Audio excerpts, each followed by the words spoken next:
Okey, continue bab 6. Modul page 7. Tadi kita stop dekat SCR. Kita stop dekat note number 5. Kan, in reverse bias mode, SCR behaves like a diode. Okey. Apa maksud reverse bias mode? SCR behaves like a diode. Okey, note number 6. Okey, page 8, your module. Thyristor cannot turn off by applying negative gate current. So kalau kita on dia kalau kita on dia guna positive gate current, nak off dia pun mesti guna positive gate current. Sebab kalau kita pakai negative gate current ni cannot. So you underline the word cannot tu. Okey, dah ganggu saya punya terlanggar. Okey, so because why cannot using negative gate current? Ni there are two reasons. It can only be turned off if IA anode current goes negative reverse.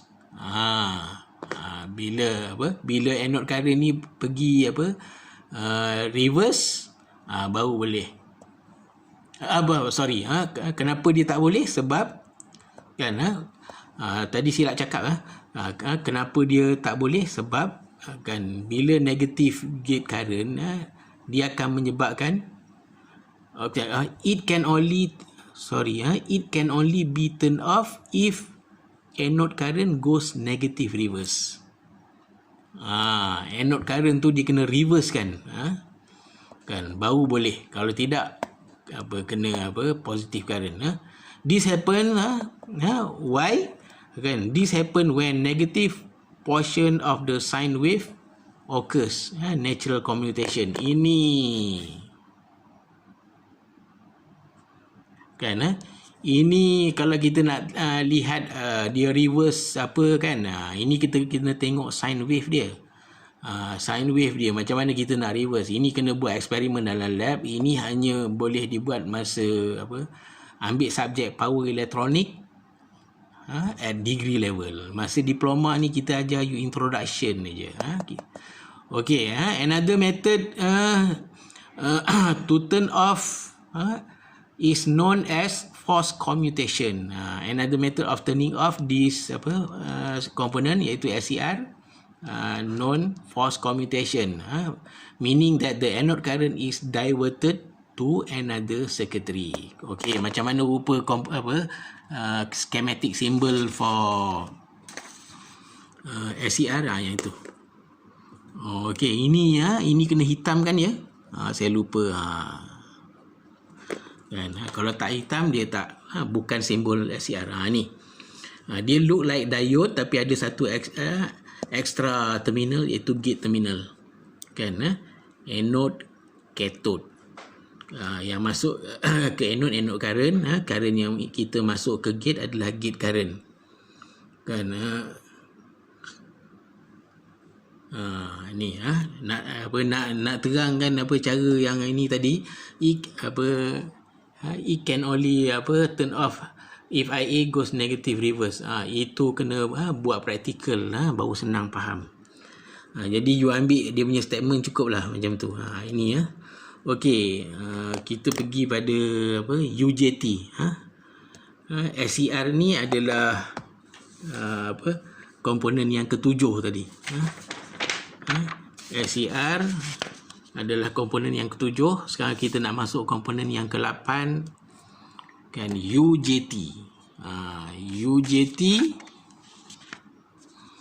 Okey, saya go through saja. Ini just for introduction. Tak ada heavy, tak belajar heavy. Heavy belajar degree level. UJT stand for uni junction transistor. Ini you dah belajar dalam elektronik. Okey, has only one PN junction. Ini dia punya basic construction lah. Dan you dah go through. Saya go through saja. It has an emitter and two bases, B1 and BT. Tapi saya tak tahu lagi sebab ini baru week 6. I don't think you dah sampai UJT. Ini masih lagi you rasanya belajar common base, common emitter, common collector. Okey, so R prime B1 maknanya ada resistor pada terminal base yang pertama. Base dia ada dua. Dia tak ada collector. Dia ada emitter dan dua base terminal. Okey, sorry. So R prime B1 maknanya ada resistant. Actually is an internal resistant dekat kaki base 1, and R prime B2 are internal dynamic resistant. Mana resistant tu you tak boleh tengok lah kan. Di kaki base 1 dan base 2 tu wujud internal resistance. The interbase resistance that is R prime B1 and R prime B2 actually is R prime BB, maknanya apa, R prime base to base, maknanya equal to R prime B1 campur R prime B2. So bila tulis R prime BB ni maknanya dia base to base terminal lah, maknanya antara base 1 dan base 2. R prime B1 varies inversely with emitter current, meaning that if emitter current is increase kan, internal resistance B1 akan decrease, sebab dia inverse, dia inversely proportional lah, tapi dia tak tulis proportional, dia inversely proportional.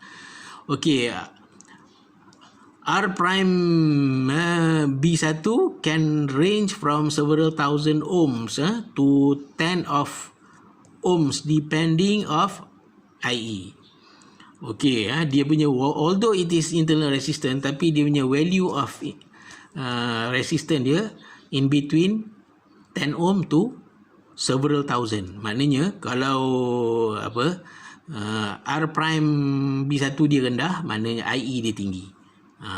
Dan sebaliknya lah, kalau R prime dia tinggi, thousand ohm, so IE dia kecil lah, mungkin IE dia dalam milli ampere ataupun micro ampere.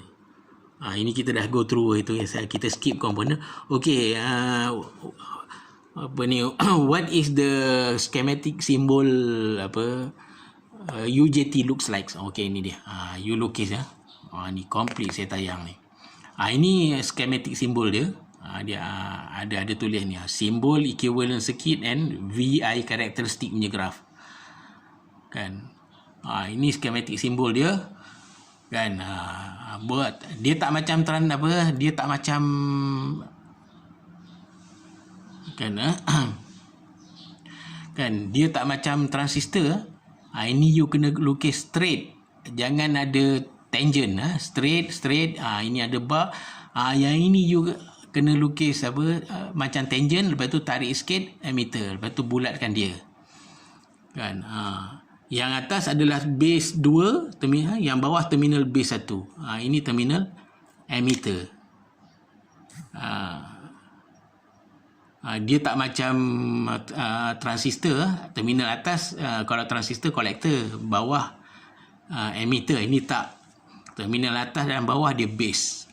Yang kalau transistor dekat sini base, tapi tak, dia jadi emitter. Itu that is the unique of UJT. Okey, ini B tadi equivalent circuit. Actually inside the UJT, actually there are one diode and one fixed resistor and one variable resistor kan.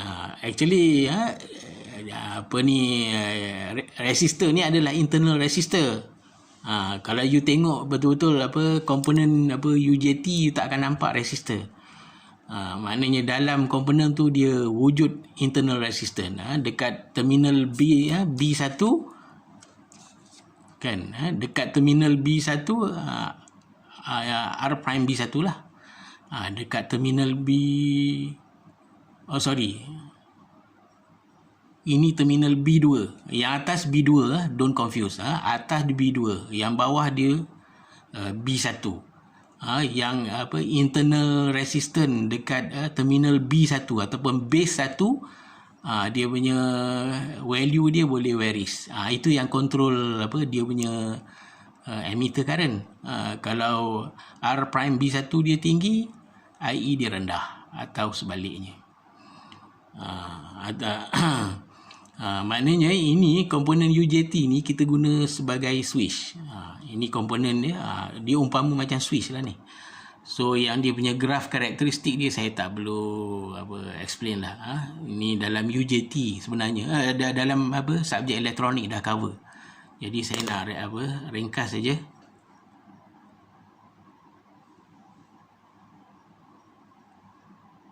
Kenapa kabur?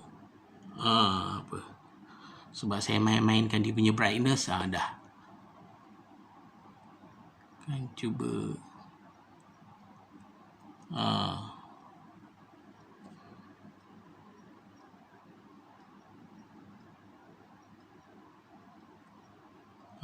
Ini